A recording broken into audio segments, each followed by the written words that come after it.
agradeço a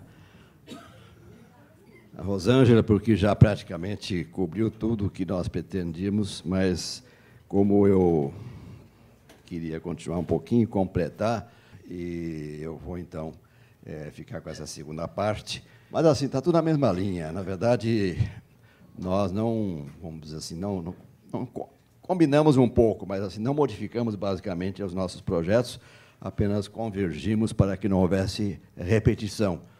Então, agora estou com o privilégio de estar com vocês, e o título, inclusive, o anúncio é o mesmo, e, nesse sentido, eu andei me perguntando, porque eu tinha proposto esse título, sobre quais seriam as perguntas de Ramazzini, as grandes perguntas de Ramazzini. A primeira pergunta, que é o próprio título do livro, e é mais ou menos a linha central de toda a nossa conversa hoje, era a pergunta saber de que morrem, de que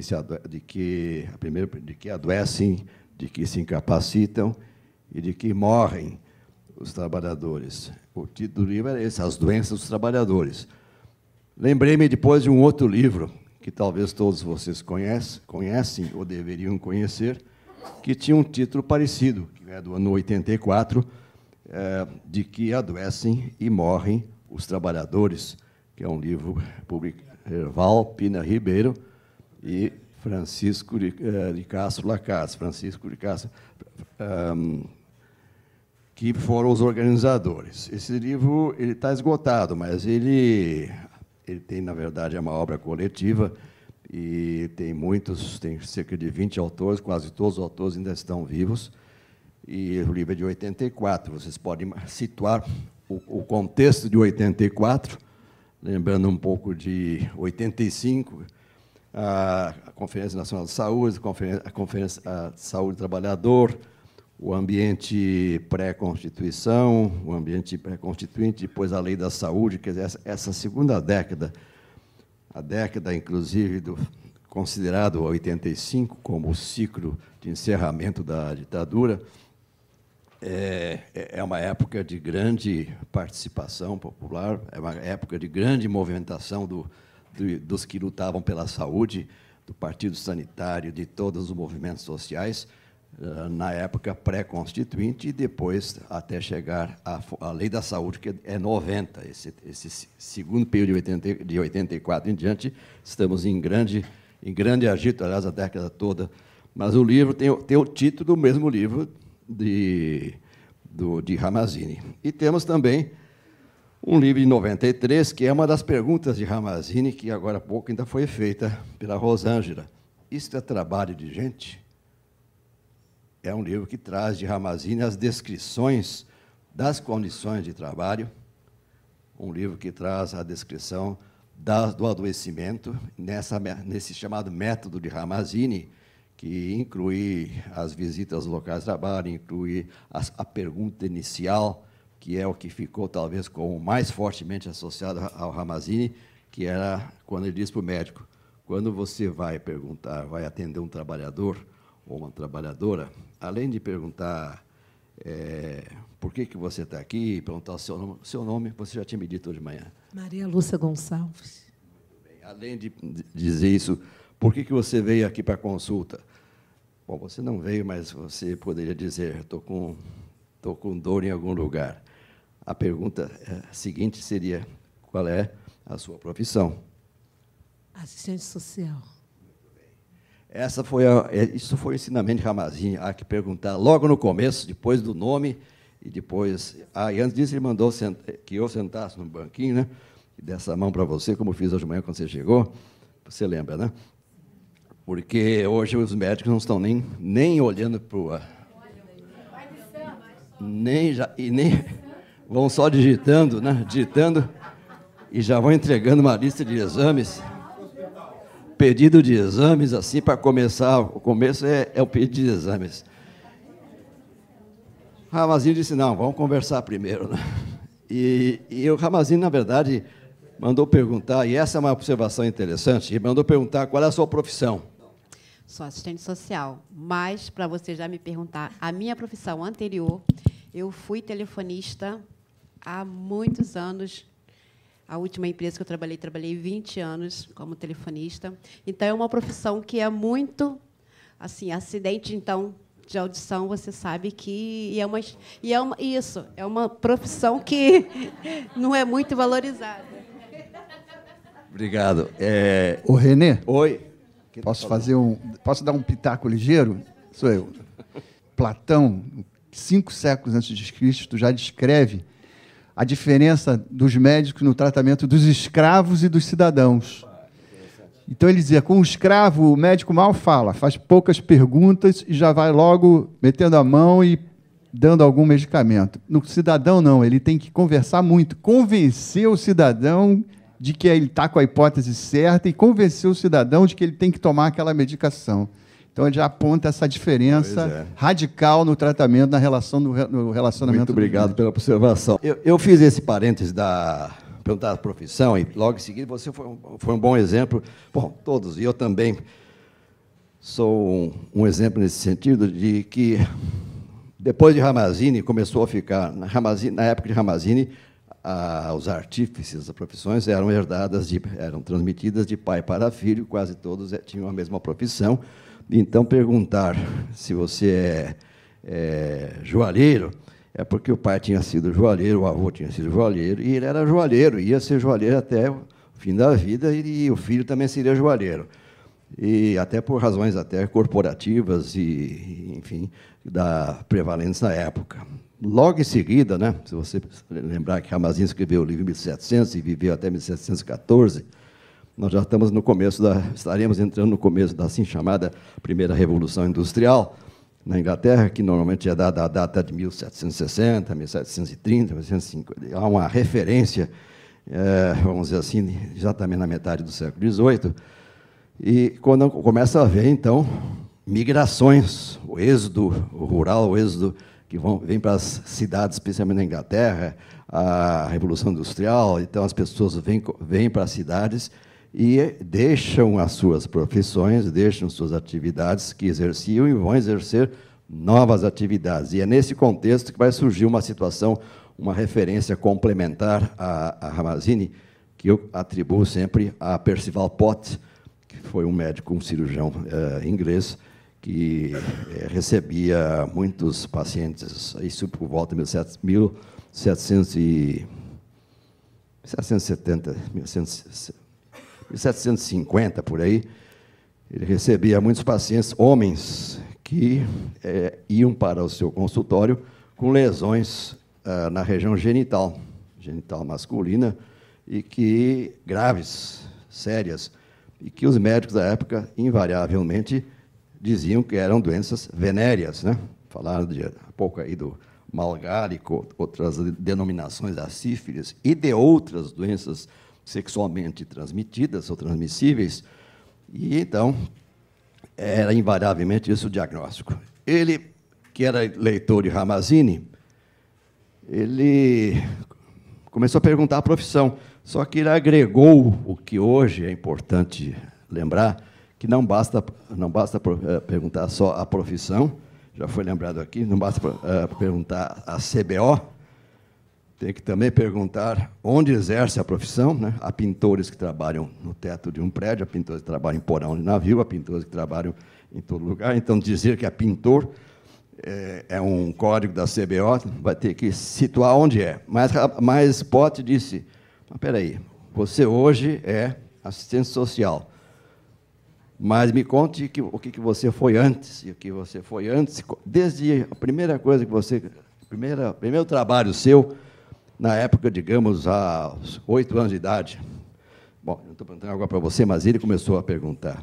E descobriu que esses pacientes de suposta doença venérea, que já carregavam a culpa da doença venérea, e de terem ido para a prostituição, ou de terem ido para mulheres promíscuas, ou eles eram promíscuos, então, além de tudo, seriam punidos, eles seriam castigados por Deus, num ambiente puritano da Inglaterra. Além disso, estavam com aquele problema sério. E ele começou a perguntar, começou a descobrir uma coisa. História profissional. Me conta tudo que você fez.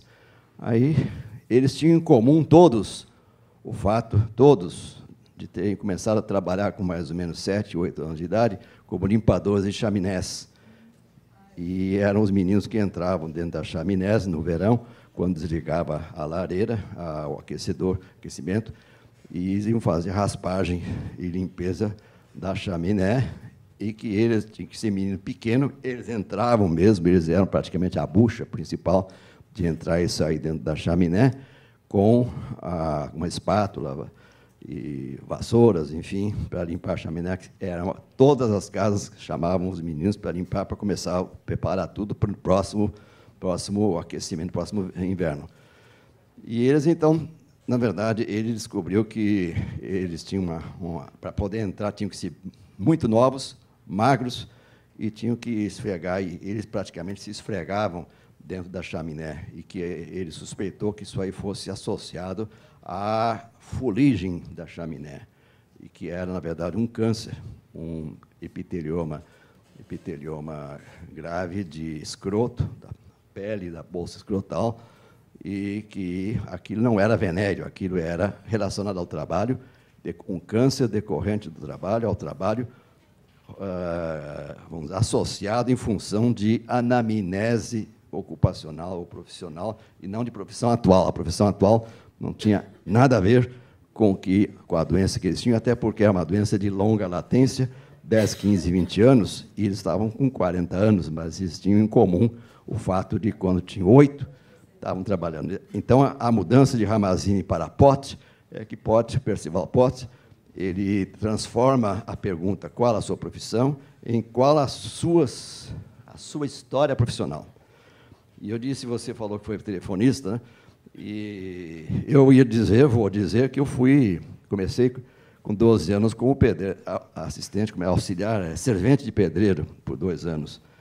E depois, enquanto fazia meu curso e tal, eu fui office boy, e depois eu fui escriturário, e durante o curso médio todo eu fui bancário, trabalhava à noite no Banespa, em São Paulo. Vocês que são de São Paulo, eu queria dizer assim, se hoje eu tiver alguma doença relacionada com o trabalho, não adianta perguntar a profissão atual, porque a profissão atual, rigorosamente, é aposentado. E é outro problema, o preenchimento das fichas, né? É colocar aposentado. Aposentado, além de que ninguém de nós quer receber esse título, mesmo o sendo, tem que reconstituir o que ele era antes de ser aposentado, né? Então, era professor e médico. E só para lembrar, então, que de Ramazzini para frente evoluiu para anamnese ocupacional, história ocupacional. Mas, então, voltando ao livro, esse é o livro, é o trabalho dos 3 colegas, Tarcísio, Liz e Raquel Rigoto, acho que todos conhecem esses nomes. A doutora Liz morreu faz 1 ano, e a Raquel está em Fortaleza, e Tarcísio está em São Paulo. Esteve na Fundacentro, e o livro deles era organizado por eles, tinha essa pergunta: isto é trabalho de gente? Porém, com o que foi dito de manhã pela Rosângela, com as perguntas, o método dele, e mais com os textos dele para cada profissão, eu resumi essas grandes perguntas de Ramazzini, que eu digo que são as perguntas que a epidemiologia de hoje busca ou deveria responder, ser capaz de responder. E, então, a primeira pergunta é: onde é que eles vivem? Como e onde eles vivem? Vivem no sentido de morar, residir, vamos dizer, a localização deles, espacial, urbana, ou na agricultura, ou nas áreas urbanas, e as condições de vida, condições de moradia. Não é só uma pergunta geográfica. Como e onde vivem os trabalhadores, que arte exercem, que é a pergunta que ele fazia em latim, né? Qual é a profissão, a arte, aí vem a artífice, a arte que exerce, que é a pergunta fundamental. A segunda é como a exercem, né? São os processos de trabalho. Nós vimos com a Rosângela, ele descrevendo como é o processo de trabalho, onde trabalham no sentido essencialmente físico, pus aqui dimensão espacial, ambiente de trabalho, os trabalham submersos, trabalham nas alturas, ou trabalham em casa, outros trabalham em lugares, vamos dizer, os mais estranhos possíveis. Quando e quanto trabalham, quando no sentido de em que época existe uma sazonalidade, né? Lá no clima frio, tem coisas que faz no verão, que coisas se faz no inverno, por exemplo, em relação à agricultura. E tem durante o dia a questão da jornada, né? Sazonalidade é no ano. A jornada, bom, jornada já quer dizer jornada é um dia, mas mesmo assim tem também a semana, os que trabalham repousam no domingo, os que repousam no sábado, os que não repousam nunca.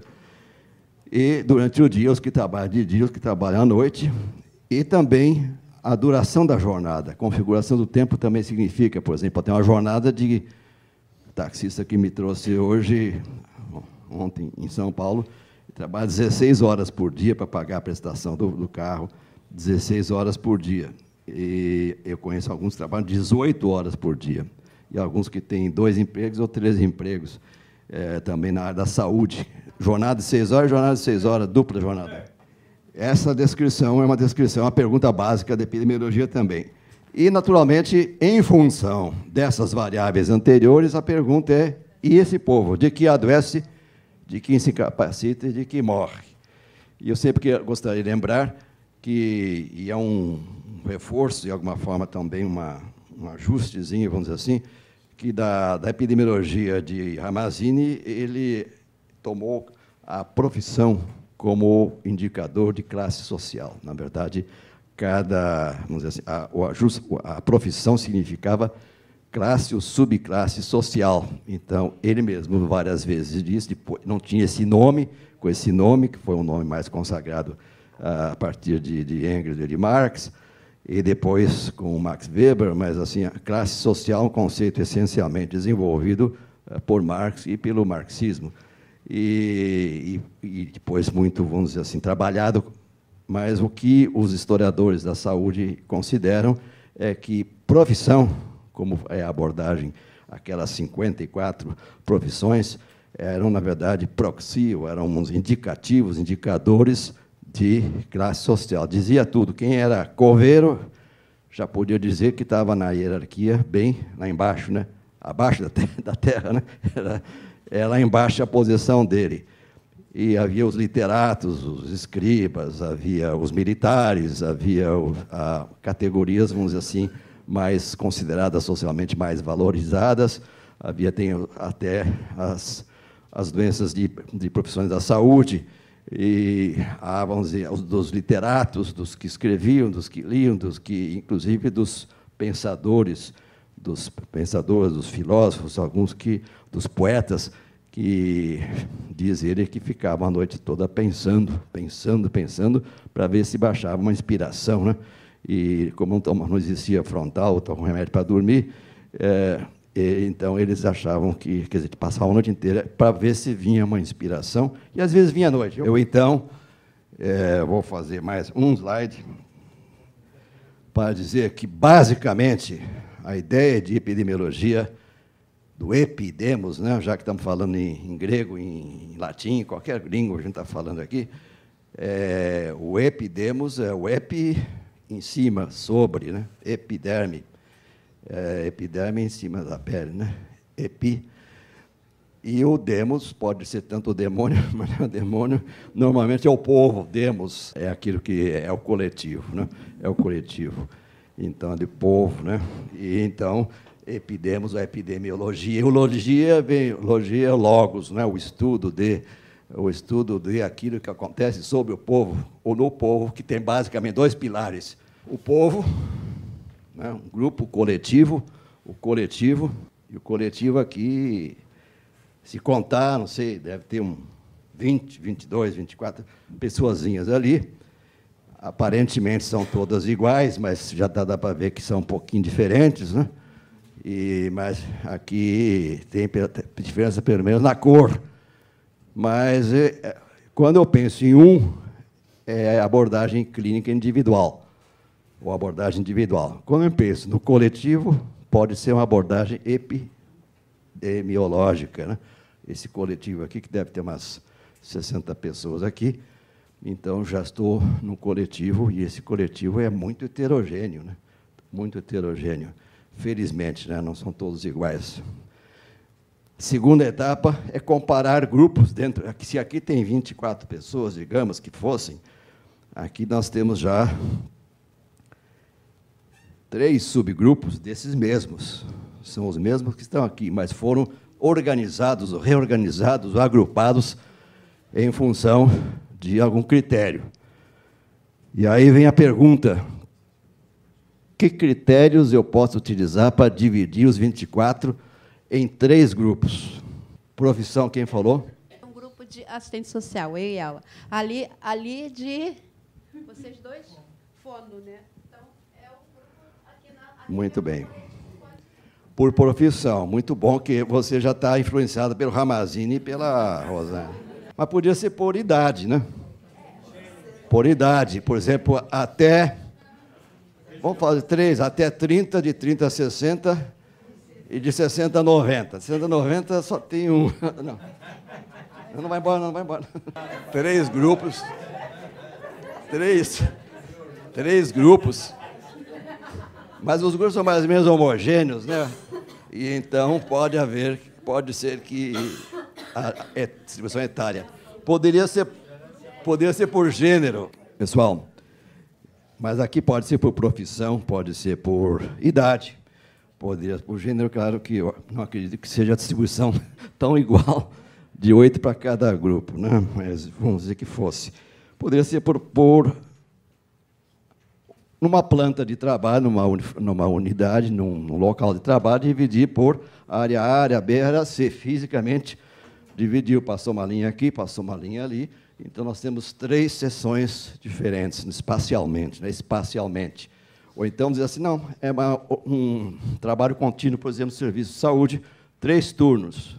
Turno da manhã, turno da tarde, genericamente, e da noite, 3 vezes 8. Eu sei que o turno é de 8 horas, mas vamos dizer, poderia ser dividido em 3 turnos de 8.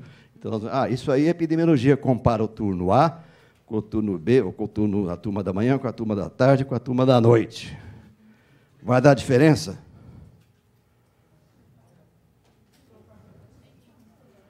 Vai dar diferença? Eu fui 16 anos mineiro, sou gaúcho, paulista, mineiro, alagoano. Mas meu estágio em Minas me manda dizer, depende. Depende, eu não falei o que é, se vai dar diferença. Vocês têm que me perguntar melhor em relação a quê, né? Que, aliás, é mais ou menos o epidemiologista, ele nunca responde, falou, comparado com o quê? Você está bem? Está bem comparado comigo, por exemplo? Então, você não sabe. Então, o pensamento epidemiológico vive disso, vive de trabalhar com grupos e comparar os grupos.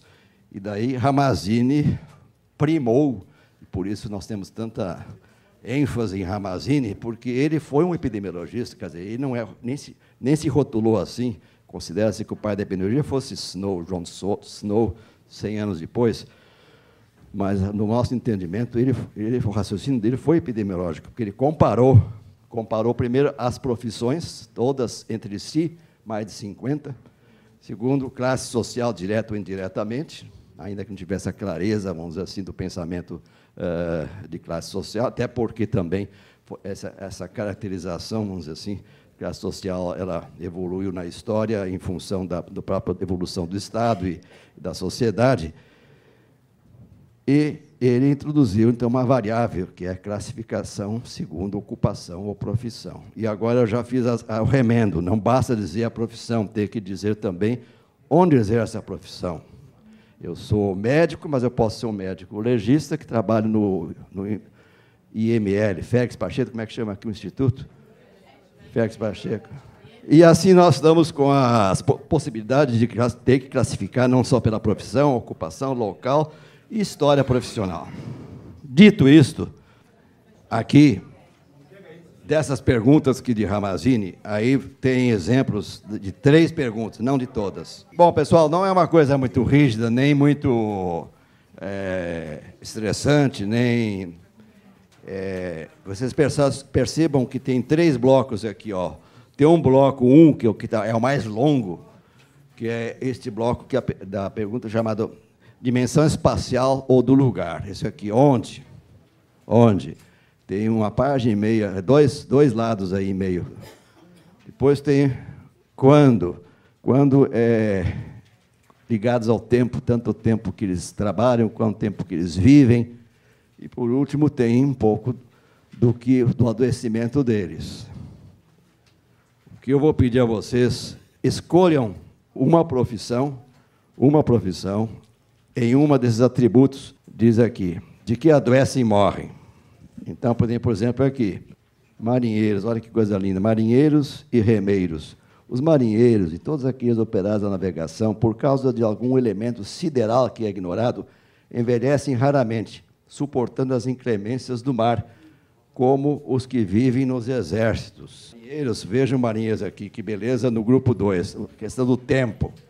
Marinheiros que dia e noite cumprem um contínuo trabalho a bordo. Os remeiros, trabalho diurno e noturno. Os nautas, que são submetidos a contínuas vigílias, e como de sua vigilância depende a salvação de todos os que estão no navio.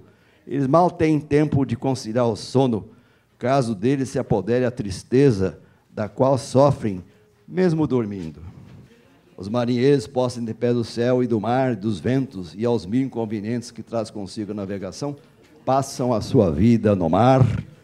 Os outros postos a tormentas, ventas, navegam para as Índias orientais e ocidentais, transportando-se nas zonas temperadas para as tórridas, onde verão outros solos, outros astros e também outras sombras, ora à direita, ora à esquerda, quando atravessam a linha equinocial. O que é a linha equinocial, hein? O equinócio. É os marinheiros do primeiro bloco, segundo bloco, terceiro bloco. Bom, é um exercício mais de, digamos assim, de reforço, né? Reforço pedagógico, porque o Ramazzini trabalhava com as perguntas básicas da epidemiologia. A epidemiologia básica, descritiva, responde a 3 perguntas. Prestam bem atenção. Epidemiologia descritiva básica responde a 3 perguntas. Quem que adoece, quem é que morre, quem que nasce, enfim, e esse quem é segundo idade, profissão, idade, gênero e várias outras características para dizer quem. A epidemiologia básica responde a pergunta onde, que pode ser geográfico, pode ser micro, área A, área B, pode ser cidade, comparando cidade A com cidade B, o país com país, região com região. É uma pergunta básica de ordem espacial, geográfica. A segunda pergunta é epidemiologia básica. E a terceira é quando. Quando? São as 3 perguntas. E Ramazzini foi que introduziu essas perguntas, introduziu outras, né? E então nós vamos agora, vocês vão escolher uma profissão daí, de preferência, à medida que vocês vão rapidamente escolher e ler, os que já vão ficando para trás, ou ao contrário, escolham, se possível, outra, né? Então, escolha a primeira opção. Se alguém escolher essa primeira opção, escolha a segunda, para não repetir. Escolham aquele que for mais curto, né? E mais significativo. Aquela profissão que você gostaria de fazer, caso você tivesse a crença de vidas futuras ou vidas passadas. Quando eu crescer, ou na próxima vida, eu quero ser marinheira, marinheiro. Fala a página e a profissão. Página 4. Pescadores. Página 4. Quando os demais operários, cansados do labor diurno, metem-se na cama para passarem comodamente a noite, num sono reparador. As noites dos pescadores estão cheias de trabalho e insônias. Muito obrigado. Olha que coisa séria, importante e bonita. Quando eu estiver lendo, nós vamos ouvir, porque cada uma dessas é uma lição de reforço. Pode passar. Página 2, como eu sou meio preguiçosa, professor, eu escolhi também. Operários sedentários. Me chamou a atenção isso aqui, né, de 1700. Você se viu aí? Pois é. Não me chamou a atenção, me vi, quero trabalhar sentada. Como todas as demais classes trabalhadores que trabalham sentados, homens e mulheres, ou seja, trabalhadores e trabalhadoras, por causa de sua atividade sedentária e da flexão do corpo enquanto estão na oficina, todos os dias, debruçados sobre o trabalho. Alfaiates e mulheres que trabalham com agulha dia e noite em seu domicílio. Qual é a profissão que você escolheu? Qual a sua? Trabalhadores de fumo. O odor virulento empesta o ar das tabacarias. O trabalho se efetua em locais fechados e fumacentos. As emanações de tabaco se espalham, sobretudo no verão. E aí, Nevira? A vizinhança se queixa de que o cheiro do trabalho produz náuseas. Essa curiosidade, essa inquietude de Ramazzini, de Potts e de outras pessoas, ela se tornou muito mais profissionalizada e mais institucionalizada a partir do momento em que começa a se fazer a análise dessa hipótese, quando pergunta assim, de que adoecem e morrem. E há uma hipótese subjacente, uma suspeita de que os trabalhadores morrem mais, morrem antes e morrem de doenças diferentes da população geral, né? Isso tem uma variável aí que depois nós vamos falar no final. Se eu esquecer, vocês me perguntem, por favor, sobre a chamado efeito do trabalhador saudável, ou efeito trabalhador sadio, que é uma linguagem da epidemiologia que eu preciso fazer essa ressalva. Se eu esquecer, vocês me lembram. Mas nós estamos agora já estamos agora mais adiante, e estamos com... Aqui está em inglês, vocês me desculpem, mas a ideia básica é que este homem que trabalhava no IBGE em inglês, na época, ele começou a fazer análises de mortalidade. Mortalidade da Inglaterra, mortalidade de Londres, mortalidade dos países que formavam o Reino Unido, e ia comparando o estudo da mortalidade. Agora, bem recentemente, esse artigo é de 2000, pergunta-se se ele foi realmente o que estudou as chamadas inequalidades ou desigualdades. O inequidades é um termo forte, que hoje ainda vale muito, porque as pessoas não vivem, nem adoecem, nem morrem de forma igual. Igual que eu digo, há determinantes, que é o que é chamada determinação social, determinantes sociais, que determinam o viver, o adoecer e o morrer das pessoas. Há variáveis genéticas, há variáveis biológicas, há variáveis, sem dúvida, disponibilidade de serviços de saúde, elas pesam um pouco, há variáveis ambientais, mas o que se valoriza cada vez mais desde esses tempos é que há variáveis sociais, em que a profissão é um indicador da classe social. Então, eu estava dizendo, quem é coveiro, até fazendo essa analogia, que trabalha lá embaixo, ele está lá embaixo, na escala social, lá embaixo. Mas eu ia dizer que o William Farr, então, sistematizou aquilo que veio daí para frente dizer assim, sim, as pessoas, os trabalhadores morrem mais e morrem antes. Morrem mais é uma forma de dizer, porque todo mundo morre, no fundo, só uma vez, né? Até está escrito na Bíblia que as pessoas morrem uma vez. Mas o que eu quero dizer assim, mas morrem antes do que os outros, portanto, morrem mais cedo, morrem no período, vamos dizer, de um ano, morrem pessoas que não deveriam ter morrido naquele ano. Então, morre-se mais.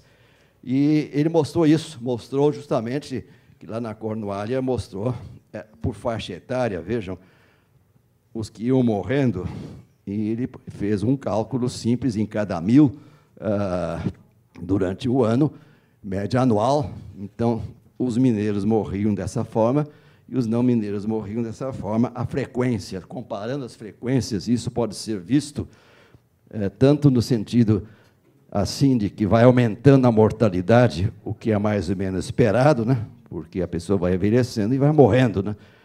E vai aumentando para todo mundo. Só que começou quase igual quando eram jovenzinhos, mas à medida, e até aqui, depois dos 35 anos, há uma diferença. Aqui praticamente 50%, aqui praticamente 2,5 vezes, para não dizer o triplo, e aqui também é quase 3 vezes. Aqui é o dobro. E agora a pergunta, depois dos 75 anos, quem morre mais? Já não tem mineiro, todo mundo já morreu. Os não mineiros, depois de 75 anos, morrem os que nunca tinham morrido. Os que já morreram, como disse a Bíblia, diz que morre só uma vez. Estou brincando com você na Bíblia, mas é porque, efetivamente, ele mostrou que entre mineiros e não mineiros, não é mineiro de Minas Gerais, é profissão de mineiro e as outras profissões ou pessoas de outros grupos. Então, é a epidemiologia comparada por profissão. Assim, quem é mineiro morre antes, morre mais jovem e morre mais. Então, você vê que, à medida que vai aumentando, ele começa quase igual, mas já começa diferente. E, à medida que o tempo vai passando, essa turma morre muito mais. Agora, aqui os velhos, já não tinha mais, daqui podia até pôr aqui para mineiros, podia pôr assim 0, e aqui pôr um número grande, porque depois de 75, quem sobrou, um dia vai morrer. Pouca gente não morreu até hoje. Aí vem a pergunta, mas morre de quê? Não era só acidente de trabalho, tinha acidente de trabalho, de explosões, incêndios, né? Mas ele mostrou que, a hipótese dele, que eram doenças respiratórias. Oi? Doenças respiratórias. E ele foi comparando mineiro com não mineiro, e viu que começavam mais ou menos juntos, à medida que ia passando o tempo, ia morrendo de doença respiratória, muito mais, aqui praticamente 4 vezes, né? 5 vezes, aqui quase o dobro, aqui praticamente 8 vezes, né? E aqui praticamente 4 vezes. E então foi mostrando que o perfil das causas de morte dos mineiros tinha 2 características. Uma, morriam mais jovens, morriam antes, e, segundo, morriam predominantemente de doenças respiratórias. Os outros também morriam, e também morriam de doenças respiratórias, mas menos. Este é vamos dizer, a contribuição, digamos assim, clássica de William Farr, e que é a lógica desse seminário de hoje. Há um diferencial que está até por ser determinado ainda, porque vai mudando e depende da comparação, depende da época, depende da população, mas assim há um diferencial, vamos dizer, entre os que trabalham e os que não trabalham. Não é bem entre os que trabalham e não trabalham, porque essa divisão ela é meio forçada e ela é falsa, vamos dizer assim.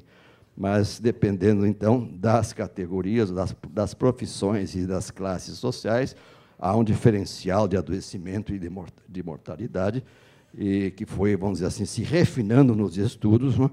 E é isso que vamos dizer, vamos dizer, seria a síntese da nossa conversa de hoje. É porque muitos estudos epidemiológicos vêm carregados de um viés ou vários vieses de erros.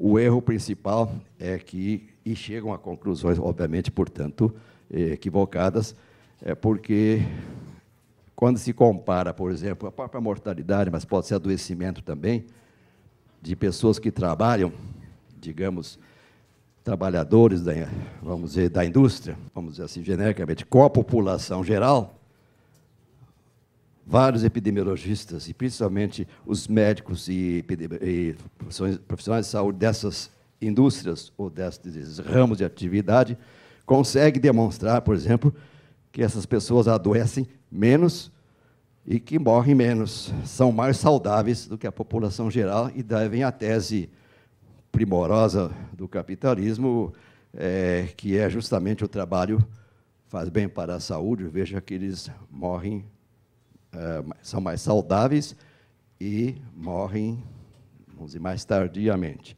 Bom, tem uma parte verdadeira e tem uma parte falsa. A parte falsa é, essencialmente, aquilo que é chamado de viés de seleção. Ou seja, para poder trabalhar, já às vezes, há filtros e filtros e filtros de exclusão de todos os que não são atletas de Cristo, né? Os que não são perfeitos, os que não são...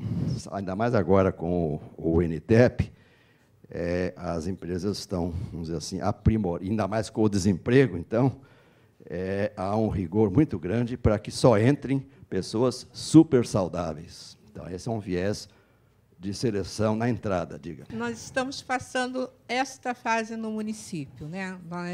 Nós saímos de um município de agricultura para ser metal mecânico, né? Com todas as consequências disso. E o trabalhador fica doente, a empresa, claro que é o advogado do diabo, vai defender o médico, o SESMIT vai defender a empresa, e esses trabalhadores vão para a rua, vão para o INSS, são demitidos, conseguem um outro emprego numa outra empresa, no mesmo ramo, e o que essas empresas estão fazendo ultimamente? Cartel. Pega-se referência do trabalhador. É um trabalhador que dá muito atestado? É um trabalhador que apresentou, já esteve no INSS? É um trabalho. Então, não adianta o trabalhador simplesmente não vai ter mais trabalho. Tirar outra carteira, ou seja lá o que for, como eles estavam fazendo, porque as referências vêm. Se ele é faltoso, ele gera absenteísmo, se ele não produz o quanto devia produzir, ele é demitido. Aí vai ficando o quê? Uma linguagem que é usada em epidemiologia, vai ficando a chamada coorte de sobreviventes. É uma expressão da epidemiologia. Coorte de sobreviventes. Quem são os sobreviventes? Os mais fortes, os mais saudáveis, os que não faltam trabalho, os que nunca adoeceram, e o resto, os outros, ainda mais em época de desemprego, vão para a rua, e aquilo vai renovando e vai ficando só com um exército super saudável e, se possível, sempre rejuvenescido. E as estatísticas deste grupo populacional já selecionado vão, de alguma forma, permitir demonstrar de que eles são mais saudáveis do que os outros. Isso é, de um lado, o chamado viés pela questão da seleção e também os vieses depois nas demissões. Há um outro fator, que é exatamente o oposto. O desemprego, concorde-se, vamos dizer, registre-se, o desemprego, o subemprego e todas as condições, vamos dizer assim, desfavoráveis, eu vou chamar, por enquanto, assim, de uma forma bem genérica e imprecisa, chamada desemprego. O desemprego gera doença e gera morte. Então, é óbvio que quem trabalha, come, se alimenta, e às vezes até bem, ele vai ter um perfil de saúde melhor do que os que não trabalham. Não é que não trabalham por ser ociosos ou vagabundos, mas porque estão na cota crescente desses 14 milhões e meio, quase 15 milhões, hoje chamados desempregados, sem contar os que estão na área chamada informal. 21 milhões subempregados, tá? Com trabalho e salários precários. Muito obrigado pela sua precisão. E é isso que eu estou dizendo. Então, estatísticas que venham a mostrar adoecimento e morte de trabalhadores têm que ser vistas com este cuidado. Mas prestem bem atenção. Isso já foi verificado exatamente assim. Na admissão, muitos exames, muitas exigências de desempenho físico perfeito. Na demissão, vai do jeito que está. Nenhum embaraço para sair. Para demitir não tinha problema, que é justamente a aberração de um PCMSO, de um exame médico, vamos dizer assim, antes e depois do trabalho, é justamente, vamos dizer, completamente modificado, no caso, pela doença, pelas condições adversas.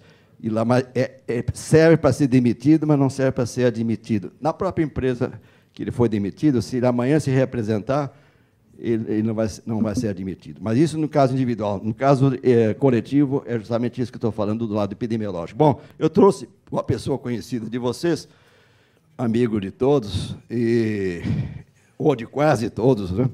E que o livro dele aqui foi uma parte que eu até achei que estava em PDF, mas eu estava com o livro na mão, mas como eu ia trazer livros para doação, eu falei, isso aqui não vou doar, porque eu tenho essa versão, exatamente essa versão da editora Confronto, de Portugal, aliás, Afrontamento, e há muitas e muitas dessas referências em que estão aqui, como essa que está assinalada aí, devido aos efeitos debilitantes do trabalho, na fábrica, os homens envelhecem muito cedo. A maior parte está aos 40 anos incapacitado de trabalhar. Alguns mantêm-se até os 45, quase nenhum atinge aos 50, sem que seja obrigado a parar de trabalhar. A causa desse fato é para além do enfraquecimento físico geral, uma diminuição da visão, e aí vai descrevendo para baixo as páginas anteriores, as páginas posteriores.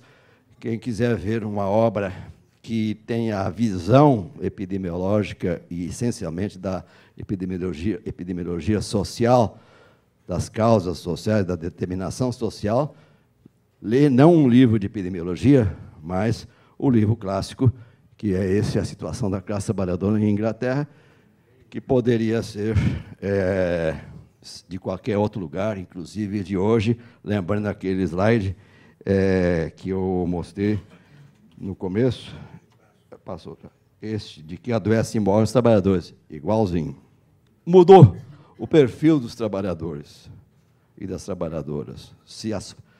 Tudo que é clássico aparece com a mineração ou com a indústria. E sempre aquelas condições primitivas. Hoje, essa foto é tirada na Estação da Sé, em São Paulo.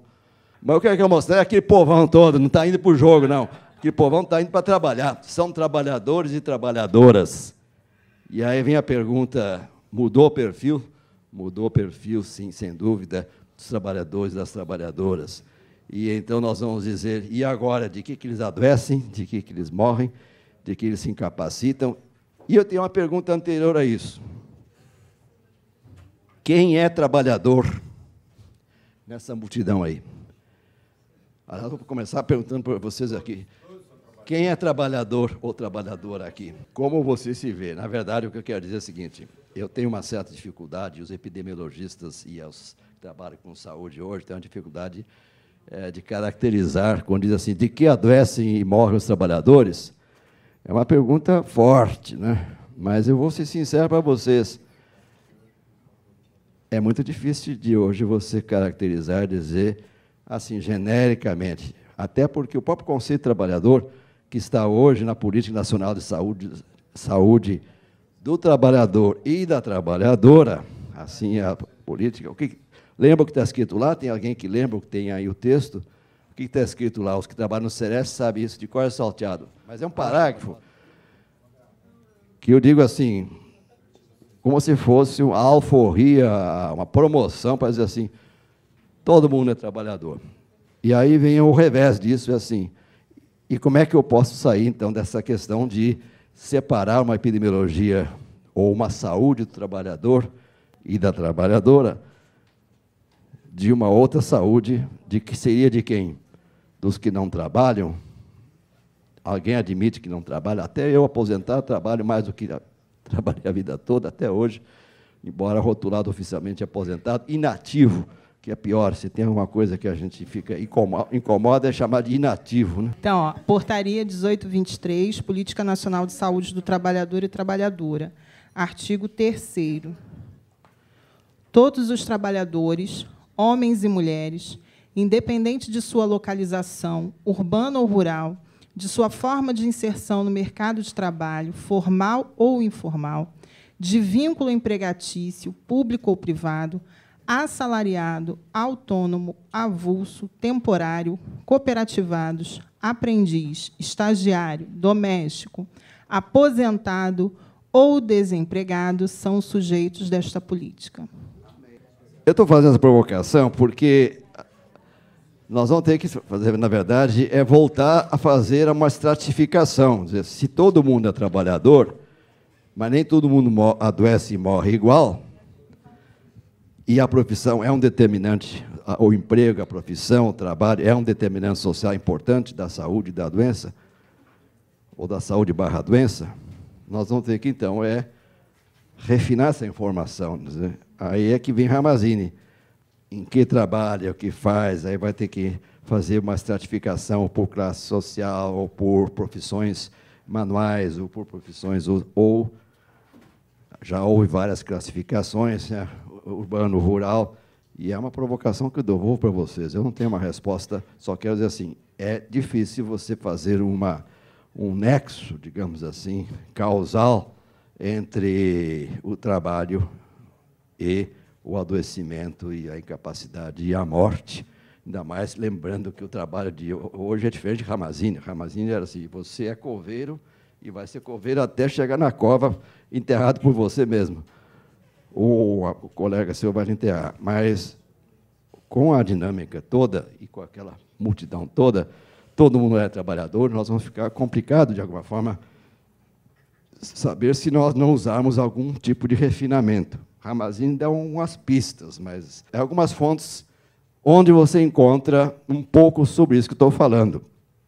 Esta aqui, que é uma fonte não muito atual, mas boa, já na segunda edição, não sei se chegou a uma terceira, é uma publicação conjunta do IPEA, não é? IPEA e Fundacentro, e que, não me lembro agora o ano, mas isso é por volta de 2008, 2009, por aí. É uma publicação boa.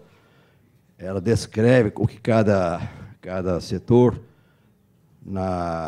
faz em termos de informação. Ministério do Trabalho, Ministério da Previdência, que hoje nem existe mais, saúde e outras é uma informação boa. Não está atual, mas ela é, vamos dizer, uma fonte idônea, institucional idônea, para fazer esses estudos ou responder essas perguntas. Por exemplo, nós temos isto. No capítulo sobre o Ministério da Saúde, nós temos um pouco isto que estamos hoje vendo com o SINAM e com o SIM. Não é? Todo mundo deve ter familiaridade com essa sigla, SINAM, os agravos de notificação, não é? E o SIM. Esse SIM, o M é de morte, de mortalidade, né? E então nós temos aqui alguns probleminhas, né? Então nós temos, por exemplo, a captação do SIM em relação, por exemplo, a próprios perfis, vamos dizer assim, nem todo mundo vamos dizer, entra no sistema. Há uma discrepância, aí vocês podem perceber, entre o que é estimado pelo IBGE, que morre mais gente do que o SIM registra, o que estão notificados no sistema. Isso é um dos probleminhas. O outro probleminha desse aqui, que é um problema sério, é que não tem... Falta a informação sobre ocupação. Vocês veem ali que a proporção de óbitos entre 14 e 19 anos ocorre segundo qualidade da informação da ocupação. Então, tem o vermelho e o verde. E tem esses aqui, que são sem informação. Então, tem uma porcentagem relativamente ainda grande, e tem umas que não tem nada, não é classificável, né? Quem falou em CBO só está aqui, o que é vermelhinho, mesmo assim está em torno de 50% e até menos. Então, se alguém quiser fazer um estudo, uma pesquisa, associando com ocupação, com todos os problemas dessa categoria ocupação que eu mencionei, ela não é estável, ela não diz muita coisa. Você foi um exemplo interessante de que você exerceu, na verdade, 2 ocupações sequenciais completamente diferentes, né? Eu também exerci várias ocupações diferentes. Tem a que durou mais tempo, que é a profissão digamos, mais de médico-professor. Na verdade, eu não exerci medicina, assim, por exemplo, em centro cirúrgico, em ambiente hospitalar, mais ambulatorial, e mais em saúde pública. Então, quando me perguntavam onde é que é o seu consultório, eu falava, não tenho consultório. Eu trabalho muito, mas eu não tenho consultório. E essa coisa mesma coisa, proporção de óbitos informados com o campo ocupação preenchido como categoria classificada por ano de ocorrência. Também percebem que há uma perda muito grande. O que eu ia dizer é que esse sistema, tudo que nós temos hoje à disposição para continuar as obras de Ramazzini, a busca Ramazzini pelo olhar da epidemiologia, temos o caminho das pedras, sim, que é o que nós estamos falando aqui, já foi mostrado um pouco de manhã, e estou mostrando também para terminar. Causas externas também de acidente de trabalho, nem morrendo com acidente de trabalho tem a profissão lá, a ocupação. Então, nós estamos ainda carentes de qualificar melhor. Quer passar o microfone, por favor? Nós vivemos uma realidade, então nós podemos, como Sereste, nós podemos falar sobre isso. O que acontece? O SINAM, o campo ocupação, é por numeração, tá? E não bate com o CBO. Isso nós temos muito problema até para notificar, até para fazer as notificações compulsórias relacionadas à saúde do trabalhador, né? O campo de CBO não é compatível. Por quê? Porque a última atualização do CBO, se eu não me engano, é 2012, mais ou menos, não é isso? E o do SINAM é 2002. Então, se eu coloco uma numeração na minha notificação dos meus agravos à saúde do trabalhador e coloco a ocupação, vamos dizer assim, médico, e coloco a numeração do CBO daquela especialidade. Quando chega na epidemiologia, não bate e ela rejeita. Se você não tiver uma boa parceria com o serviço de epidemiologia da sua cidade, né, do seu município, do seu estado, ele simplesmente rejeita. Então, não vai bater nunca. Essa matemática não vai bater. Será que se a gente ficar batendo sempre no SINAM, ao invés da gente andar, a gente vai se estagnar? Será que o nosso caminho não seria uma parceria com o Ministério Público do Trabalho? Sim, é uma para das... que a gente possa ter acesso a esses exames e nós, profissionais que estamos no centro de referência, começar a ter acesso aos exames e fazer as análises? Aqui nós temos, então, subdiagnóstico, subregistro, subnotificação, tudo submerso. É uma cadeia de... tipicamente assim, não é um fator, não é uma resposta. E também as soluções são várias, como nós ouvimos, por exemplo, Ministério Público do Trabalho. Eu gosto de trabalhar no Ministério Público do Trabalho. Anteontem, fiz um parecer encomendado por uma promotora do trabalho. O Ministério Público está fazendo uma ação civil pública. Ela queria saber a importância do PCMSO, se isso serve para alguma coisa ou não. Numa situação, vamos dizer, de flagrante irregularidade, como algumas que vocês mencionaram aqui, né? Porque eu tive pouco contato com o SINAM, e até agora foi profundamente assim, decepcionante, né, esse sistema. Primeiro, a dificuldade para você fazer o registro. Estou fazendo um trabalho de câncer relacionado ao trabalho no INCA.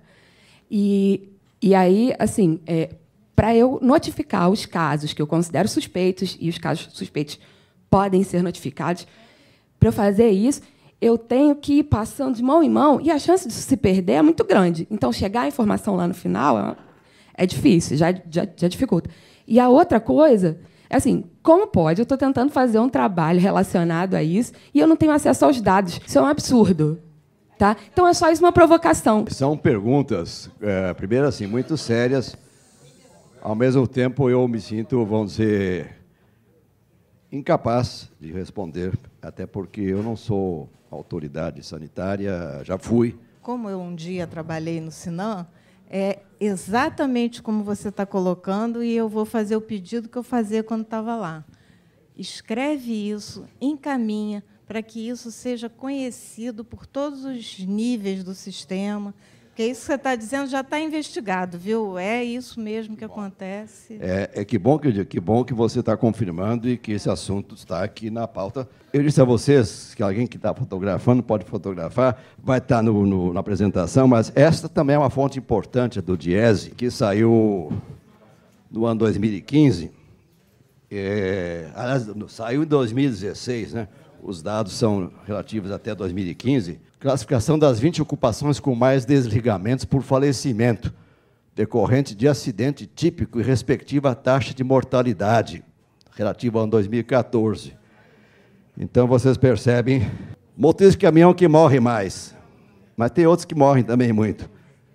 Vocês podem perceber, mas isso aqui é uma das 300 tabelas que tem lá. Eu quero dizer justamente que tem lugar para onde estudar. Quem quiser estudar e ajudar o Ramazzini, já pode fazer. Temos esse que vocês também conhecem. Também está todo online, todo em PDF. Esse aqui, relativo, é de 2015, é o mais recente. Não sei se saiu por acaso do mês de dezembro, mas isso aqui ainda conferi anteontem. Tem mais de 800 páginas, tem tudo que diz, mas tem um problema. Anuário Estatístico da Previdência 2015, baixável na internet, mais de 900 páginas, tem tudo que vocês quiserem, porém, tem um senão. Em primeiro lugar, é esse universal, que é a visão da saúde. Nós temos a visão do IBGE, que tem que ter, a partir de 10 anos, tem que ter trabalhar, ou estar com vontade de trabalhar. Então, tem a PEA.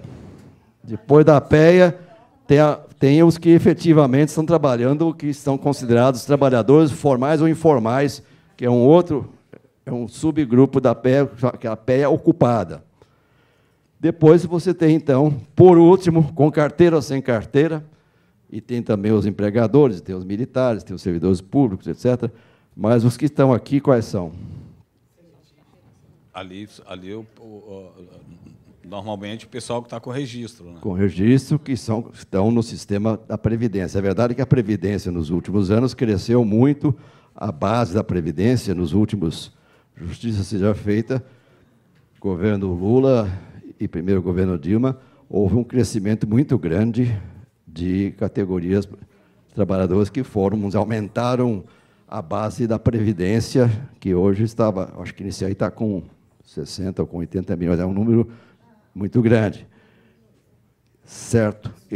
Bom, aí depois vem os outros lados. E os outros, né? Nós temos pelo menos mais 40 milhões que estão fora desse sistema de trabalhadores da informalidade, ou que não tem, que estão fora dessa base da Previdência, sem contar os 15 e tantos milhões de desempregados. Isso aqui é só para vocês também saberem que isso é relativamente novo. Foi inaugurado dia 28 de abril deste ano, o Observatório Digital da Saúde e Segurança do Trabalho, lá em cima, que é criado pelo Ministério Público do Trabalho e pela OIT. Imperdível. Todos esses pontinhos que estão por aqui.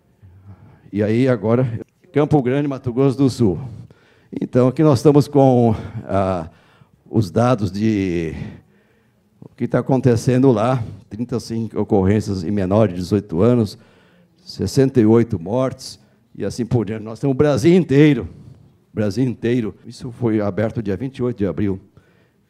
A moça, tinha uma colega lá que era do Acre, e não era de Rio Branco, e nem de Chapuri. Era de um lugarzinho, e ela disse, minha cidade está aí.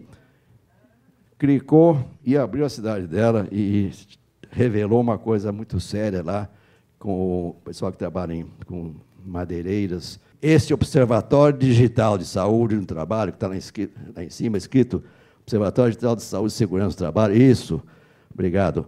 Ali está por frequência, municípios, achados, tem tudo, e tem as estatísticas aqui em tempo real. Tempo real. Aqui, ó. Tempo real, custo, etc. Já viram uma coisa tão linda quanto essa? Segundo a estatística, inclusive da OIT, existe uma subnotificação do número de acidentes muito grande, se não me engano, acho que 1/3. É só referente àquilo.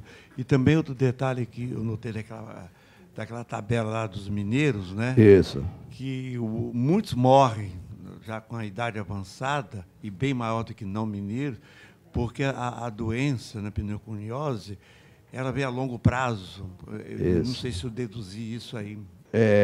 Tem um problema justamente do nexo com o trabalho, porque o tempo de latência, né? Isso. Latência é o tempo que vai do início da exposição até o início do aparecimento do efeito ou do desfecho.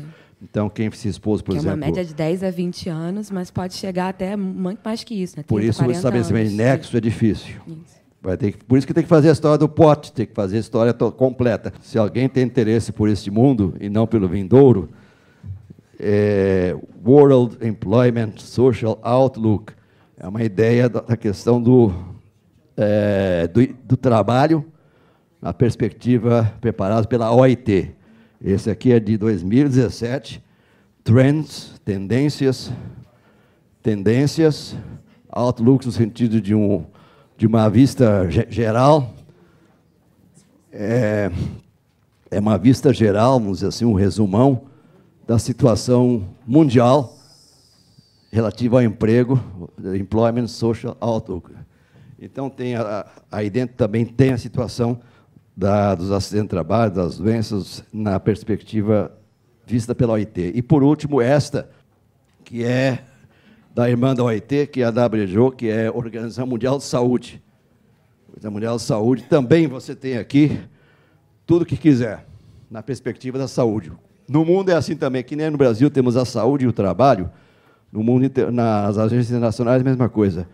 Tem a saúde através da Organização Mundial de Saúde e da OPS, o OPAS, e temos o da OIT. Eu mesmo trabalhei já para as duas, trabalhei 2 anos com a Organização Pan-Americana de Saúde e 2 anos com a OIT, mas isso foi no milênio passado. Tentando lembrar o SDG aqui, sobre as metas, o G é de Goals, Development, do milênio. São as metas de desenvolvimento do milênio, agora não me lembro esse S, mas de que vem, mas, de qualquer forma, é o Programa Mundial da Organização Mundial de Saúde, da ONU, né? E que é o talvez seja Social Development Goals. Social Development Goals. Metas do desenvolvimento social. Metas ou objetivos. Pessoal, é uma brincadeira, mas é uma coisa séria, como nós prometemos. Eu queria dar um livro para cada um, mas 38.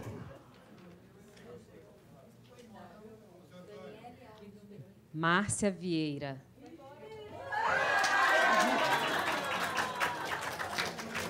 Parabéns. Obrigada, professor.